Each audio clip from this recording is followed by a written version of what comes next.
Lydia, can you tell me what is a signal and what do you actually mean as a recruiter when you talk about a signal? Well, a signal is evidence that you can trust. So, for example, in Recruiter, what we see is a lot of messy because we see more than 300 CVs. We see a lot of candidates that doesn't have a LinkedIn or a GitHub. So this is very complex. But actually, what we are looking for when we are talking about signals, well, first one is to see the proof of that person works in what it says that it works. The second one is the decision-making ability. The third one is the culture alignment with the company and the collaboration with the other partners that this person have in the company. So basically, those are like the signals. And the idea with the interviews is to understand if this person works in alignment with the company. You also mentioned proof of works. We can also call that, artifact signals. So, what counts as an artifact signal when you are hiring or recruiting? Well, basically, the artifact signals means that this person have proof of the work that they do. So, for example, in which projects this person was working, the idea is that this person show us in a detailed way how it works. So, for example, we can see the GitHub repo, or another things, but we are looking more for a detailed description of their job that they are doing in their projects. And the second signal is decision making. How do you test decision making when you are making an interview or recruiting? Okay, basically for this one, the idea is not just to do random questions. The idea is to understand the thinking of this person when they have troubles or problems in the company. So different questions allow us to know more about the thinking or the capability to solve different problems. So questions like, what did you try that didn't work, and what did you do next when you see that the things doesn't work?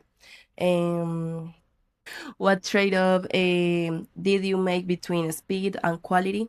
So those are some questions that we do that helps to understand better the candidate. What does good collaboration signal look like? Like, how do you identify that when you are, interviewing someone? Well, actually, it depends of the level of the person we interviewing in the moment.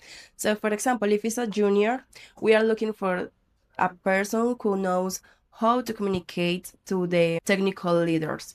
So, yes, we are looking for different technicism that maybe they need to know for the position. And in the case of the senior, that are the other roles, basically what we are looking is for a person who, of course, knows all about the technical part, but this person needs to know how to communicate to the founder, to the operator, to whatever person in the company that needs to know something about the project that this person is working.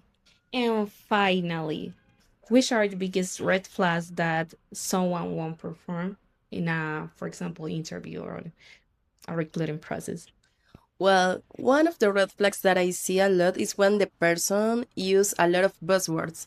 Well, it is fine for a technical person, but for these kind of positions that are in AI hiring, and the most of the candidates are seniors, we need people who knows how to communicate to all the positions in the company. So basically, one red flag is that this person use only buzzwords, and when I ask, this person doesn't know how to explain in simple words what it means. So that's one of the red flags. And the second one is if they don't have proof of their work. So, for example, of course, the first signal that we got is the GitHub, but sometimes they doesn't have GitHub, and that's not totally bad.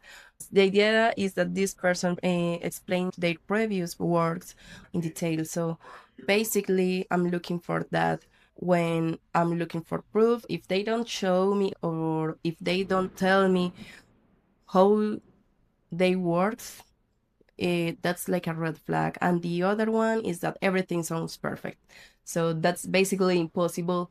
They don't say, hey, I had this trouble in my past work and I work on that problem in this way. I did this solution for that problem. So that's like a red flag. A person who doesn't talk about the problems that they got in the company, and this person doesn't say, I solved this problem in this way.